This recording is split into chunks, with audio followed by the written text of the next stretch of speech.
Que vous soyez là. Il n'y a pas de guerre en Suisse. Hein? Soyez tous les bienvenus. Je me réjouis que vous soyez tous là. J'ai déjà reconnu certains visages que je connais depuis des années. Qui me connaît depuis plus de 10 ans? Levez voir la main. Oh, je suis déjà si vieux.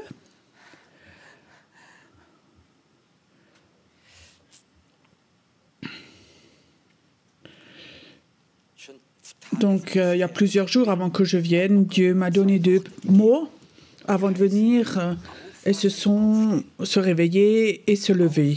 Se réveiller, se lever. Peut-être que tu dis, mais je suis réveillé. Ah oui, à demi. Se réveiller, se lever. J'ai dit, Dieu, pourquoi? Tu sais ce qu'il m'a dit? C'est le titre de la prédication. Dieu a besoin de la Suisse. Dieu compte sur la Suisse. Tu sais, la Suisse... Donc, ce que je trouve bien d'un côté, c'est que la Suisse est neutre. Vous connaissez ça? Je pense que c'est bon. Il ne faut pas participer à chaque guerre. Mais cette neutralité de la Suisse, c'est quelque chose qui amène une paix. Et ça, c'est bon. Mais il y a des temps où Dieu dit, les enfants de Dieu ne doivent pas être neutres. Ils doivent prendre parti. Je ne sais pas si vous savez, mais certains chrétiens n'ont pas encore réalisé. Nous sommes dans un temps où, depuis la Deuxième Guerre mondiale, ce n'était jamais aussi dangereux qu'aujourd'hui. Je ne veux pas vous faire peur, ce n'est pas mon truc de vous faire peur, mais on est tout près que la situation actuelle explose. Quand on pense à la Russie, ou ce qui est en Russie, ou dans d'autres pays où les gens ne réalisent même pas. Au Soudan, il y a plus de 1000 personnes qui sont tuées par jour. On n'en parle même pas aux informations. C'est tellement inintéressant. Mais dans le monde entier, il y a un tel désordre. Et alors, il y a un pays qui s'appelle Israël, un tout petit, que Dieu a appelé, qui est un pays choisi par Dieu, qui est par la moitié de la terre haï ou rejeté. Vous pouvez imaginer un peuple que Dieu a choisi, un tout petit pays que Dieu a rendu au peuple, et la moitié du monde rejette Israël et les rejette. Comment est-ce que moi, en tant que juif, je dois vivre où je vis aujourd'hui? Dans la majorité des pays, en Suisse, en France, donc les dirigeants ont préconisé de ne plus porter de l'étoile ou la kippa parce qu'ils sont en danger. Maintenant, imagine, tu es juif et la moitié des pays où tu vas, tu es en danger, ou tu peux être tué parce qu'il y a une haine contre ce peuple-là, on ne peut même pas imaginer. Mais cette haine, ce rejet, ce n'est pas contre Israël, c'est une haine contre Dieu. Et il faut que vous sachiez que Dieu a un plan, que Dieu est en train de faire quelque chose. Et si Dieu se lève et fait quelque chose, tu vas voir que ceux qui ne connaissent pas Dieu, ils vont se lever et aller contre Dieu. Et le monde est en danger. Quand tu vois comment l'Iran, avec tous ces satellites, où ce président de l'Iran a dit aux informations Israël est de trop et il faut s'en débarrasser. Il voudrait bien anéantir Israël de la carte. Et dans le monde entier, il y a des musulmans qui ont à cœur qu'Israël soit anéanti. Israël n'est pas à sa place. La Palestine doit être libre. Et alors, il n'y a pas seulement les musulmans qui disent ça, mais aussi les extrêmes droites, les néo-nazis et les gauchistes, extrême gauche. Et si on compte tout cela ensemble, c'est la moitié de la terre. Ils haïssent, ils sont élevés, déjà chez les enfants, en tant qu'enfants de 5-6 ans, ils sont élevés comme ça. Allez, tu vas, quand tu seras grand, tuer les Israélites. Et ça, c'est bon, on vit dans tout ça. Je ne veux pas faire de politique, mais notre Europe a payé des livres d'école pour eux. Et maintenant, les fruits viennent à la lumière, viennent. Et maintenant, Israël est haï par une grande partie du monde, du peuple. Et cette haine dans le monde invisible et ces puissances démoniaques qui reçoivent leur puissance de cette haine grandissent et grandissent. Maintenant, je veux vous dire, la Suisse doit arrêter d'être neutre quand il s'agit d'Israël. Tu comprends? J'ai remarqué, au début, quand ça a commencé, tous nos médias en Europe ont écrit que cette attaque où ils ont attaqué les Israélites, c'était terrible. Tous les médias étaient contre ce qu'ils ont fait de terrible. Et jour après jour, les autres médias, ils ont toujours amené l'inverse et montré des images terribles. Et tout d'un coup, les médias, surtout en France, vont de nouveau doucement contre Israël. Et eux, ils soutiennent de nouveau le Hamas. Et je peux te dire, là, il y a une pression qui va toujours être plus grande. Et je crois, la Suisse n'est pas appelée, dans le plan de Dieu, à être neutre. Quand quelque chose va contre Israël, contre le plan de Dieu, le peuple de Dieu doit se lever, pas aller dans les rues, faire des démonstrations. Ça n'a aucune importance, aucune force, ou signer des pétitions, ça n'a pas de puissance. Ce ne sont pas nos armes sont celles de l'esprit. Et je peux te dire, c'est important que l'armée des croyants, des intercesseurs, commence à proclamer dans le monde invisible. Nous sommes derrière Israël. Nous sommes dans le plan de Dieu. C'est le peuple de Dieu. C'est le peuple appelé, voulu par Dieu. Je vous donne maintenant un verset biblique que vous connaissez qui va vous aider. Si Israël est béni, ceux qui bénissent Israël seront bénis. Je dis à un autre, celui qui maudit Israël sera maudit. Je ne cite que la Bible. Et je crois en la Bible et je crois en la parole de Dieu. Israël a sans doute fait des fautes.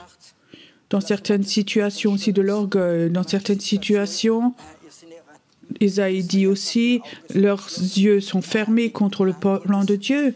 Mais même si Israël fait des fautes, on n'a pas le droit de les accuser. Nous ne sommes pas en droit. Mais on dit Israël, Dieu doit te pardonner. Tu dois avoir la grâce. Mais ceux qui sont contre Israël sont les ennemis d'Israël. Et je veux dire, dans le monde invisible, ça a une influence. Dans le monde invisible, on voit ce temps, on voit quelque chose qu'on n'a jamais vu, où il y a tellement de haine. Dans le monde invisible, où les gens sont influencés, ils n'ont qu'une seule source, eux, c'est les médias. Nos sources, ce ne sont pas les médias, mais notre source, c'est la parole de Dieu et le Saint-Esprit et les dons prophétiques. Ça, ce sont nos sources. Quand tu bois à la mauvaise source, ne t'étonne pas si tu es malade. Aussi en tant que chrétien, si tu es tout le temps sur Internet ou à la télé, si tu étais tout le temps sur Internet pour ou contre Corona, ou là, tout ce qui est sur Israël, c'est pas là où tu dois chercher ta nourriture. Va et reçois de Dieu dans l'esprit ce que Dieu a prévu. Dieu ne va pas autoriser que Israël sera anéanti. Et Dieu va punir ceux qui vont aller contre Israël, aussi dans nos pays. Dieu a besoin de la Suisse. Pourquoi? Je vais commencer de cette manière. J'ai l'impression que Dieu dit, ta mission ce soir, Pierrot, je vais être là. Mais que tu ramènes le message, Dieu appelle une armée de prières prophétiques pour cette situation. Dieu appelle. Tu sais, il y a des personnes, ils ont un talent. de toucher les émotions, les sentiments de personnes. Ils ont une belle rhétorique, ils savent enthousiasmer, ils ont une voix forte et ils savent enthousiasmer les personnes. Tu peux les appeler au niveau de leurs sentiments, les gens. Mais ça, c'est pas Dieu. Dieu ne t'appelle pas au niveau de tes sentiments. Dieu n'appelle pas non plus ton corps. Dieu appelle ton esprit. Maintenant, beaucoup de gens me demandent, mais où est la différence? Où est l'esprit? Je vais essayer d'expliquer simplement, je ne suis pas un théologien, c'est un étage plus bas que les sentiments. Vous connaissez tous les sentiments, je pense, hein? Il suffit juste d'aller en intercession, quelqu'un te prend la priorité, ça va très vite. Mais où est ton esprit? Ton esprit, c'est quelque chose et le Saint-Esprit Dieu va utiliser le Saint-Esprit pour toucher ton esprit. Dieu a dit, prêche un peu de ça. Et l'appel, je vais le libérer. J'ai l'impression, comme Dieu disait, ce soir, je vais appeler des personnes à aller dans la prière pour Israël. Je vais appeler l'armée de prière prophétique en Suisse. J'en ai besoin pour qu'ils se lèvent, qu'ils sortent de leur neutralité et qu'ils commencent à être une armée de prière prophétique pour ce pays. Tu sais, si Israël est anéanti au dernier moment, avant que ce soit anéanti, il lâcherait une première bombe atomique et alors on pourrait tous dire adieu, je pense. Et ça, les Américains le savent. Et consciemment, ils ont eu ces peurs et ils n'ont pas lâché leur armée parce que si Israël est vraiment sous pression, ils vont le faire. Ils ont la bombe atomique et ils vont la lancer. Et alors le monde entier va être un désordre, un chaos. Et ça, on ne veut pas le voir. C'est important. Il y a un principe qu'il faut savoir, que Dieu a un plan. Et Dieu est le meilleur planificateur, organisateur. Et les plans de Dieu sont saints. Il faut que tu commences à aimer les plans de Dieu, à les chercher. Et si Dieu a un plan, il y a quelqu'un qui a aussi un plan, c'est le diable. C'est l'anéantisseur. Il veut tout détruire. Il veut détruire les humains parce qu'il haït les humains. L'inverse, Dieu aime les humains. Et alors on a ce Dieu qui a un plan, Satan a aussi un plan, mais c'est important que ces enfants se lèvent et proclament le plan de Dieu et rentrent dans le plan de Dieu, qui reconnaissent le plan de Dieu et qui le prient et qui rentrent dedans, qui le proclament. De prier, Seigneur, protège ma maison, protège-moi, protège-nous. C'est pas le plan de Dieu, c'est la prière de beaucoup de chrétiens. Moi et encore plus moi. Tu sais, quand tu pries pour le plan de Dieu, tu commences à proclamer. Alors Dieu va protéger toi et ta maison. Alors arrête de passer beaucoup de temps. Seigneur, fais que aussi longtemps que je suis sur la terre, que ça n'arrive pas, ça se passe quand je suis décédé. Dieu appelle les personnes. Et comment est-ce qu'il fait ça? Son esprit appelle ton esprit. Je vais maintenant expliquer la différence. Tu peux chez quelqu'un, toucher les émotions de quelqu'un, les sentiments, de lui dire ce qu'il doit faire. On fait aussi ça dans la pub, par exemple pour les hommes. Maintenant, quand tu vois le prospectus pour la nouvelle voiture, BMW, Mercedes, et tu vas dans le magasin et tu connais tes émotions, tu sens, oui, ça je veux l'acheter, ça je veux l'acheter. Chez les femmes, c'est les chaussures. Il faut que tu achètes cette voiture. Ça, ce sont tes émotions. Et les émotions, pour chaque personne, c'est différent. Ça n'a rien à voir avec Dieu. Je te donne un exemple. Il y a plusieurs années, j'étais invitée. C'était encore dans la Suisse française. C'était une église suisse-brésilienne. L'homme était suisse, elle brésilienne. C'est comme un peu le feu et l'eau, tout ça, hein. J'étais invitée là-bas à prêcher, je prêchais, et après le culte, il y a 400 personnes des Suisses qui m'ont regardé. « Oh, merci que tu étais là, c'est tellement beau, quelqu'un qui ne crie pas pendant la prédication. Oh, c'est tellement beau, c'est tellement relaxant. » Oh, je me sentais bien, tu sais. Et après, il y a 2 Brésiliens qui viennent me voir. Pasteur, c'était pas mal. Mais si tu crierais un peu plus, tu aurais plus d'onction. Ça, c'est les émotions. Tu comprends? Et chacun, comme ça, ses émotions.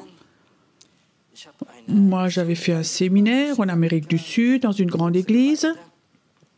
Et vous savez, ceux d'Amérique du Sud, ils sont très émotionnels. Waouh! Et c'est bon ce que je raconte, hein, frère, oui. C'était en Guyane française. Donc, je prêchais là-bas. Et un jour, je me promène. Je vais m'acheter quelque chose au magasin. Dans la ville Kourou, là où on lance les fusées de toute l'Europe. J'étais dans cette ville. Il y avait un rond-point, un grand rond-point. Et il y a une dame en vélo qui passe et elle m'a reconnue. Bien sûr, personne ne me connaît parce que tu as 200, 300 nouvelles personnes, tu ne connais pas. Et elle me regarde comme ça, elle me fait coucou, alors je la salue. Elle pose son vélo au milieu du rond-point, elle court vers moi, elle me prend dans les bras, elle m'embrasse.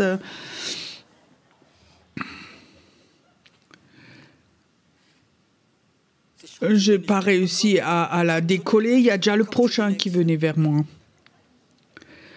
Et tu sais, ce sont des gens, ils sont joyeux, pleins de joie, et c'est beau. J'étais 14 jours, 2 semaines là-bas, et alors je suis revenue, et là j'étais à un séminaire à Hanovre, j'ai continué là-bas, et c'est là où les Allemands parlent le meilleur allemand de toute l'Allemagne, à Hanovre.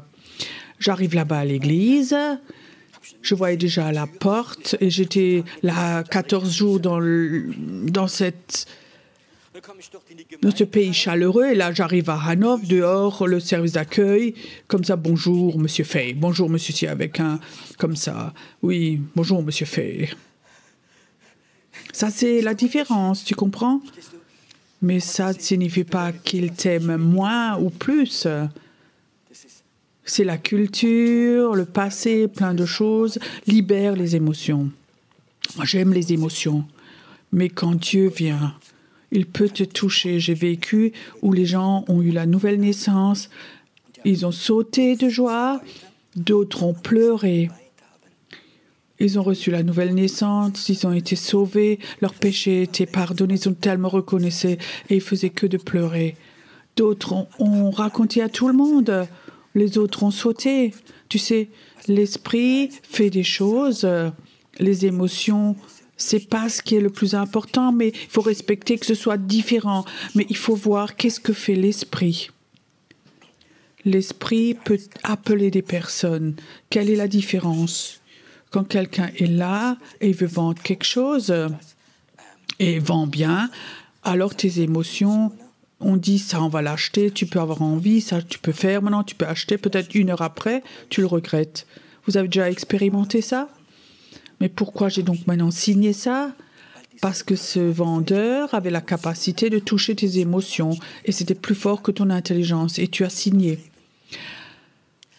Quand Dieu, avec son esprit, t'appelle, ça va tout au fond de toi, pas dans tes sentiments, ça va dans ton esprit.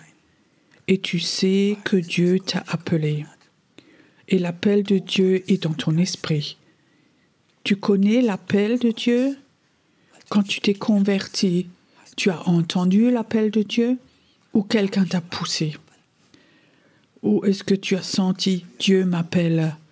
Ton intelligence dit non, je suis religieux, ça t'a pas intéressant. Tu sentais là-dedans, au fond de toi, il est temps de donner ta vie à Dieu. Il est temps de mettre ta vie en ordre. Il est temps. Et tu vas parce que Dieu t'a appelé. Dieu n'appelle pas ton intelligence, tes sentiments, mais il appelle ton esprit. Le problème, quand nous nous convertissons, nous sommes nés de nouveau, notre esprit est vivant. Et alors, on a l'habitude, j'essaie maintenant d'expliquer ça sans être critique. Nous sommes habitués à tout d'un coup les appeler, Saint-Esprit nous a appelés, et tout d'un coup, on reçoit des informations chrétiennes, comment nous avons à vivre. Cours alpha, bêta, et ceci, cela. Comme ça, un chrétien doit vivre. C'est pas faux en soi, mais si tu n'as que du savoir de la chrétienne et Dieu ne parle plus à ton esprit, alors doucement notre esprit devient fatigué ou il s'endort. Alors on n'a plus l'habitude que l'esprit parle aux personnes. Ce Dieu qui t'a appelé, viens à Jésus, reconnais tes péchés, accepte Jésus, commence une nouvelle vie, il t'a appelé. Alors on a eu des informations, on s'est rempli, mais je crois qu'il n'y a aucune génération qui a autant de savoir que notre génération actuelle. Quand de temps en temps, quand je fais des enterrements, parfois il faut aller dans les appartements de la personne décédée, surtout quand ils sont chrétiens depuis longtemps. Il y a toute une pièce où il y a plein de CD, cassettes, livres chrétiens. Et tu dis, waouh, il y a tellement de choses, il doit avoir la première place au ciel. Mais tu sais, tout ça, c'est du savoir. Nous n'avons plus l'habitude que Dieu peut appeler. Et je sais quelque chose, moi je ne peux pas non plus, mais quand Dieu me dit, je veux appeler, alors je veux lui donner la chance d'appeler. Quand Dieu appelle, c'est le Saint-Esprit. C'est pas ton intelligence, c'est pas tes sentiments, mais c'est dans ton esprit, tout au fond de toi.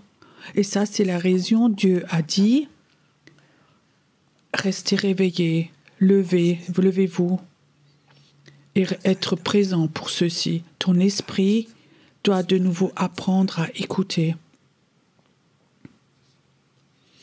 Aujourd'hui, nous avons remplacé ça. Il y a comme ça des groupes de chat dans le portable. Tu es peut-être dans un groupe comme ça, peut-être 50 personnes, et tu dis ce soir, on fait la fête chez celui et cela, et 30 personnes viennent. Mais est-ce que tu ne crois pas que Dieu a quelque chose de plus grand qu'un groupe de chat? Imagine, Israël serait en danger. Ou quelque part autre chose serait en danger. Tu crois que ce serait capable que Dieu appelle dans l'esprit des personnes? Levez-vous cette nuit et priez. Et tout d'un coup, en Suisse, 600, 700 personnes se lèvent de partout parce qu'ils ont entendu là-dedans se lever et prier. Est-ce que quelque chose comme ça est possible? Pas de portable, pas de SMS, mais Dieu a appelé ton esprit. Où sommes-nous aujourd'hui?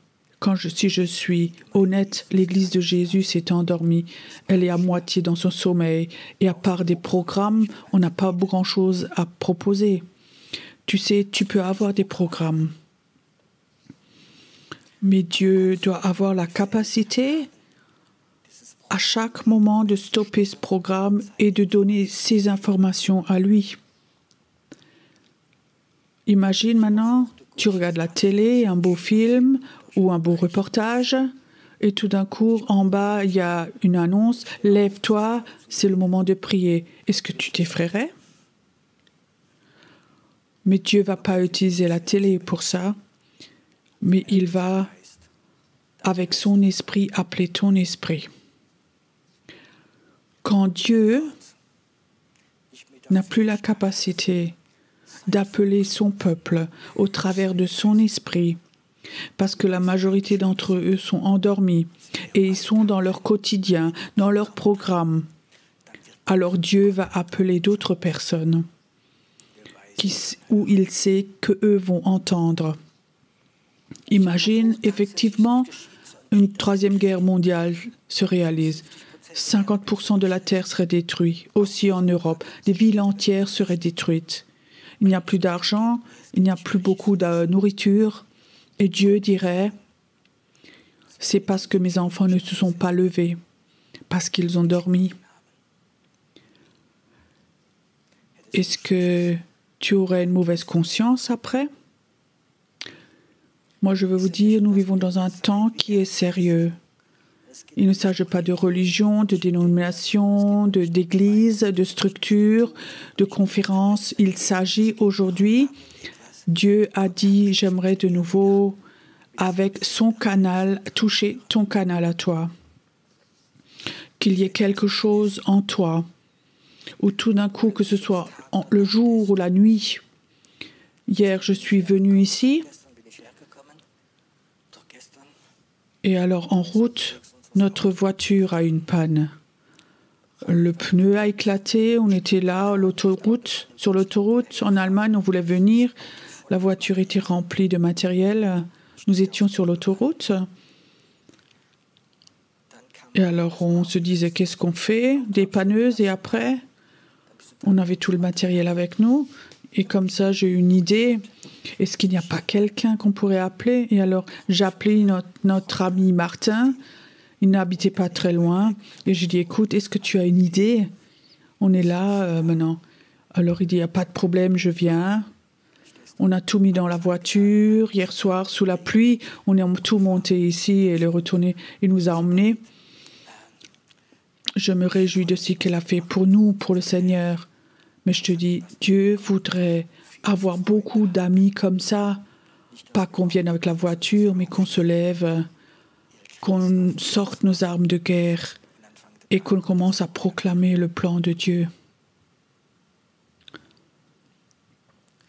Je crois que beaucoup de choses se sont passées chez les chrétiens dans ta vie, dans ma vie, qui sans doute ne se seraient pas passées si parfois nous avions été réveillés. Pour tes enfants, pour d'autres choses. Qu'est-ce qu'il y aurait dans ta vie si ton canal avait été ouvert et Dieu aurait pu te parler, te dire lève-toi, prie pour ta fille, prie pour ton mari, prie pour ta mère, elle est en danger, et tu aurais prié.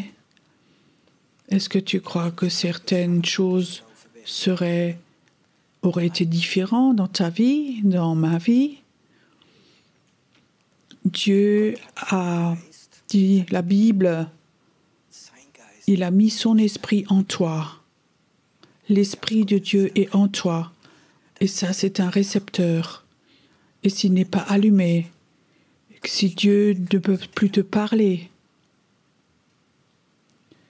je sens maintenant qu'en ce moment, que chez certaines personnes, il y a de nouveau le canal qui s'allume, où tu dis, c'est juste, je suis tellement dans mes programmes et dans mon rythme, ça fait longtemps que j'ai plus entendu sa voix, ça fait longtemps que j'ai plus son appel, j'ai besoin de ça.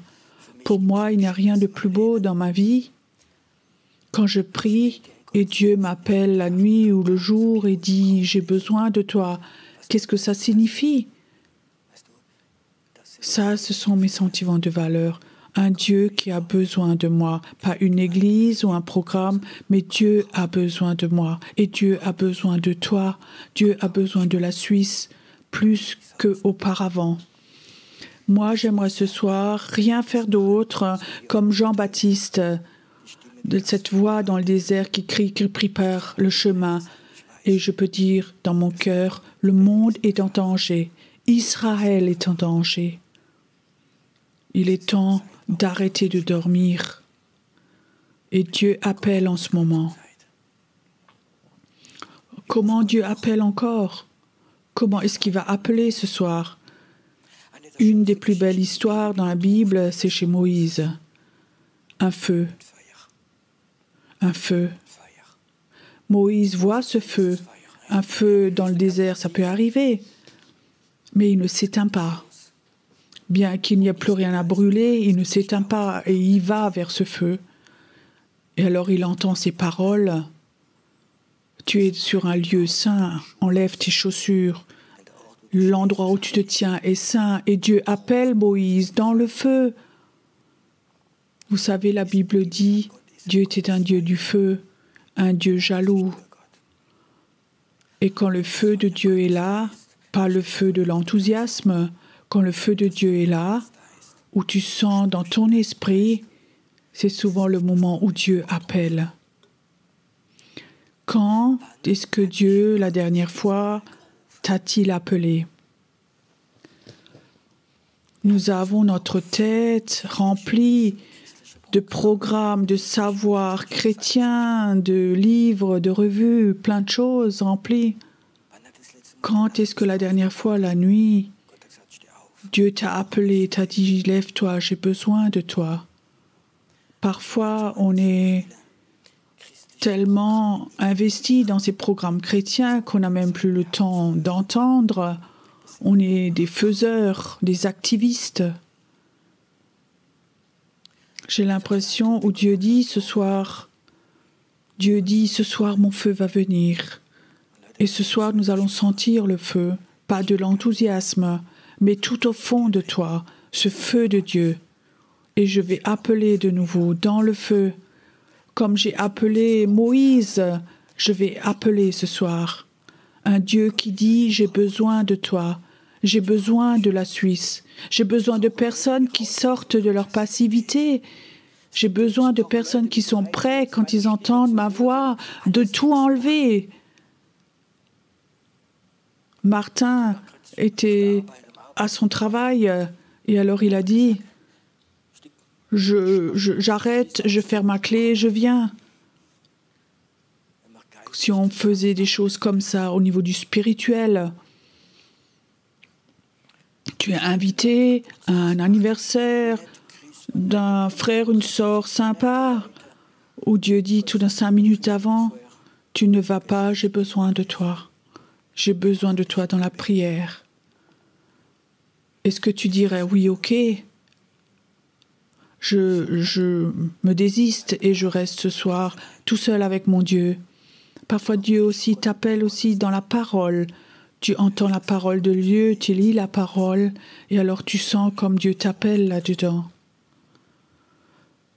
J'aimerais prier ce soir que ce feu de Dieu vienne, que le feu de Dieu soit là, qu'il vienne. Vous savez ce qui est si beau, que Dieu a différentes possibilités. Je prie ce soir que ce Dieu vienne aussi au travers de la caméra, que des milliers de personnes qui vont regarder vont entendre l'appel de Dieu et de se lever.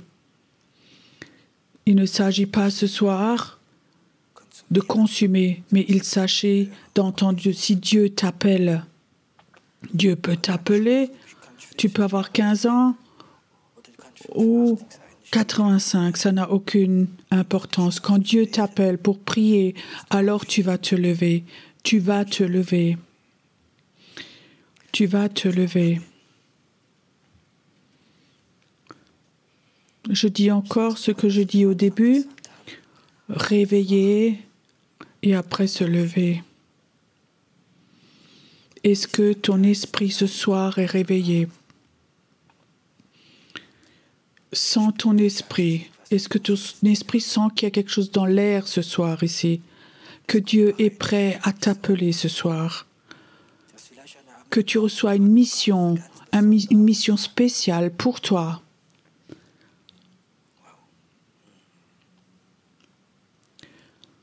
Dieu, t'es un Dieu du feu. Et Dieu appelle dans le feu. Dieu appelle dans le feu.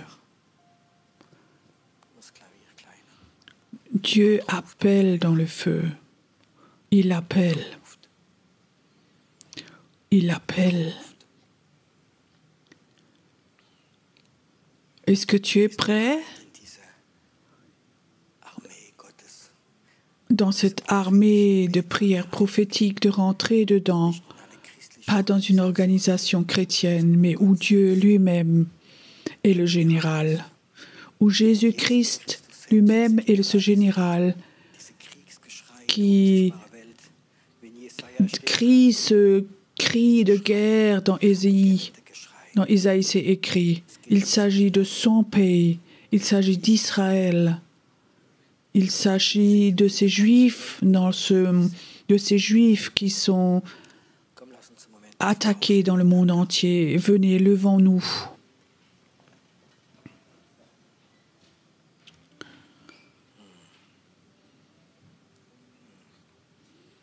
Merci Seigneur, que ce soir, que ce feu est là, ce Dieu du feu, un feu dévorant. Un feu dévorant. Seigneur, nous ne sommes pas là pour être bénis, nous sommes là pour entendre. Nous sommes là pour t'entendre, toi.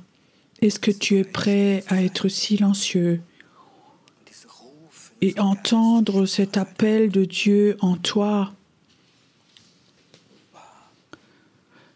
Il y a certaines personnes, tu vas l'entendre. Ça va changer, bouleverser toute ta vie. Ça va changer tout ton programme. Et tu sais, ce plan que tu avais eu, ton propre plan, tu vas le mettre de côté. Et tu vas de nouveau être quelqu'un qui entend Dieu. Tu vas étendre ton antenne toute grande et tu vas recevoir de Dieu. Et ce prophétique qui était en toi, ça va de nouveau être activé en toi. Tu es là et tu pensais, Dieu t'a oublié. Mais Dieu dit ce soir, si ces dons prophétiques sont de nous activés, tu vas de nouveau entendre ma voix. Merci Seigneur que ce feu est là, ce feu dévorant, ce qui enlève ce qui est humain. Et comme Ésaïe a dit, mes pensées ne sont pas vos pensées et vos pensées ne sont pas mes pensées. Comme ça, ce feu vient aussi. Tes pensées vont être repoussées et les pensées de Dieu doivent venir. C'est le temps où, là en Suisse, beaucoup de groupes de prière vont se lever, mais vont plus gémir devant le mur de lamentation. Mais ce seront des groupes de prière pour le plan de Dieu, pour les libérer, pour libérer le réveil. Ça vient, ça vient, ça vient. Un manteau prophétique maintenant. Un manteau prophétique vient sur toi maintenant. Une onction prophétique vient sur toi maintenant. Ça vient maintenant. Quelque chose qui est tellement fort que tes plans que tu as vus, tes plans ne t'intéressent plus. Mais le plan de Dieu pour ta vie t'intéresse. Le plan de Dieu pour ta vie. Pas pour ta carrière, mais pour celle de Dieu. Pour la carrière de Dieu. Oui, maintenant. Il y a quelqu'un qui est là, toute la journée, tu avais mal au dos, fortement mal au dos. Et Dieu dit, maintenant, je veux t'enlever ça, maintenant, ces douleurs. Lève simplement tes mains maintenant et tu vas voir, ça va venir et cette scoliose va te quitter. Elle va s'enlever, elle va te quitter, elle va s'enlever. Et lève tes mains maintenant. Et je dis, brise cela au nom de Jésus maintenant. Cette scoliose qui t'a tellement freiné dans ta vie, mais reçois maintenant une onction prophétique maintenant. Reçois maintenant une onction prophétique maintenant. Ta vie va maintenant se transformer. Dieu ne dit pas que tes pensées ne sont pas mes pensées, tes pensées, mais tes pensées vont aussi mes pensées, et mes pensées vont aussi tes pensées. Ça va venir, ça vient sur toi maintenant, au nom de Jésus. Merci Seigneur que l'armée de prière va se lever en Suisse. Merci Dieu que toi, tu peux compter sur la Suisse, que le temps vient, une armée dans toute la Suisse va se lever et ils vont entendre la voix de Dieu. Et alors le temps va venir, un immense réveil va venir parce que l'armée de prière s'est levée maintenant. Reçois maintenant, reçois. Viens, inspire, voir. Il y a certains qui sont là, ils peuvent maintenant sentir ce feu. Je sais que pour beaucoup de gens, ça sonne fou, mais tu sais, dans la Bible, il est écrit, dans Ésaïe 61, nos sens sont renouvelés. Nous pouvons, dans l'esprit, sentir. Il y a certaines personnes maintenant qui sont là maintenant. Si tu sens du bois brûlé, comme s'il y avait un feu qui était là. J'aimerais que ceux qui sentent maintenant ça, maintenant comme un feu, viens vite devant. Ne viens pas pour être béni, mais viens devant. N'attends pas jusqu'à ce que d'autres viennent, mais viens devant. Je vois que maintenant, prophétiquement, Dieu voudrait libérer quelque chose maintenant.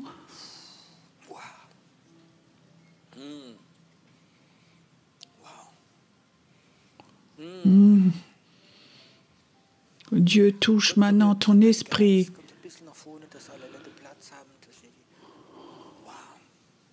Dieu touche ton esprit maintenant. Il y a des personnes qui sont là. Ça se passe maintenant. Ou Dieu touche tes mains maintenant.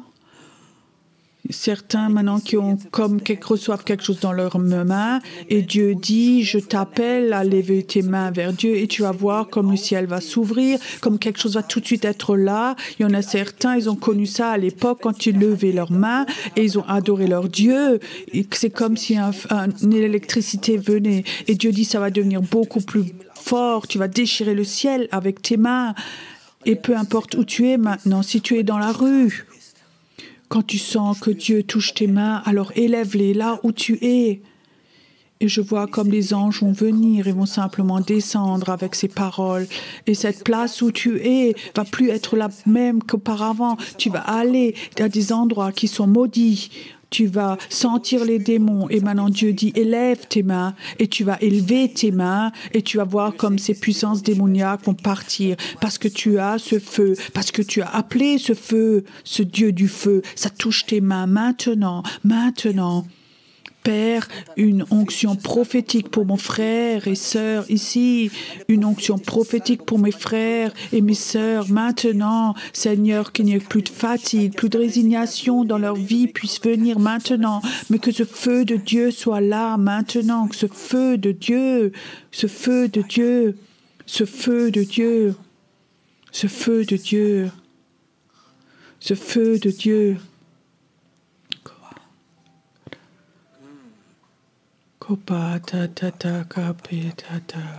Reçois maintenant, ça vient sur toi maintenant, l'esprit de mort qui parfois vient dans tes pensées, dans tes sentiments. Je dis au nom de Jésus, il va partir maintenant.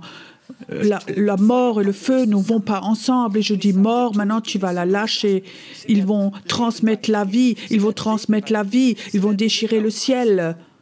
Tu les touches avec ce feu, avec ce feu, avec ce feu, avec ce feu. Maintenant. Et j'aimerais que toutes les personnes qui sont devant maintenant, restez devant. Et les autres personnes, s'il vous plaît, asseyez-vous dans la salle.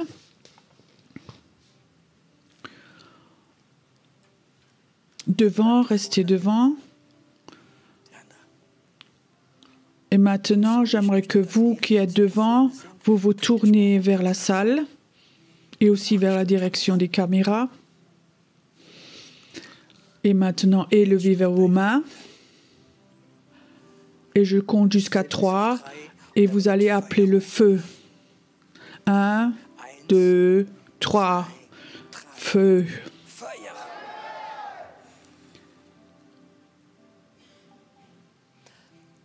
Père, donne-leur une vision d'une armée de prières prophétiques qui se lève, pas religieuse, mais prophétique, qui a le feu, qui a le feu, qui a le feu.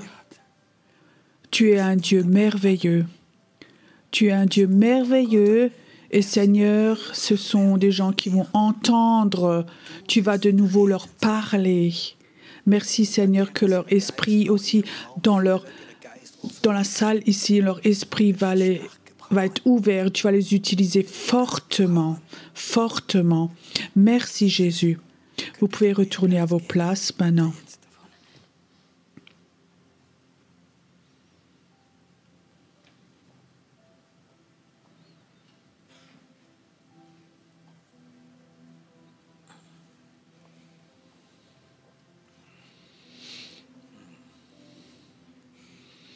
Père, j'aimerais que ce feu du Dieu, ce Dieu du feu soit dans la salle maintenant. Un Dieu qui appelle.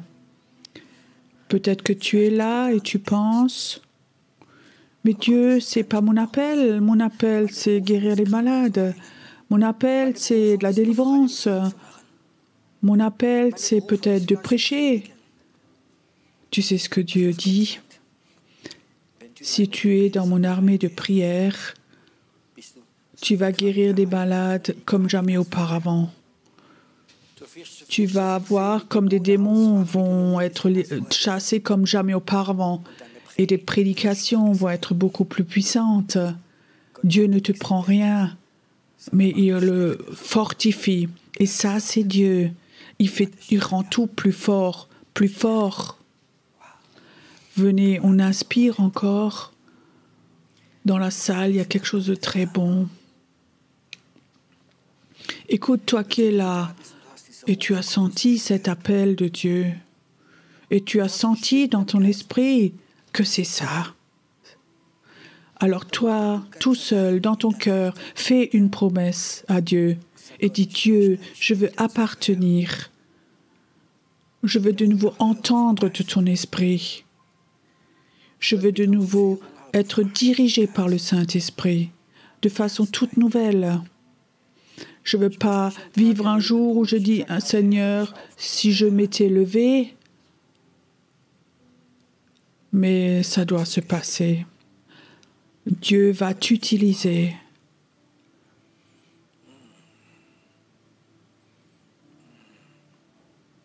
Je sens comme la puissance de guérison est là maintenant dans la salle.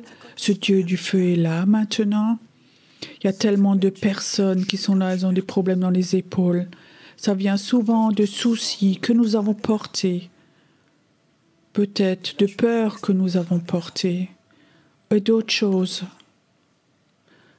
Ce Dieu du feu est là.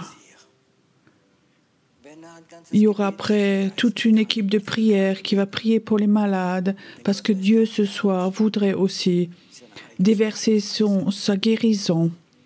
Il y a une femme qui est là. Tu as des calculs biliaires. Et ce soir,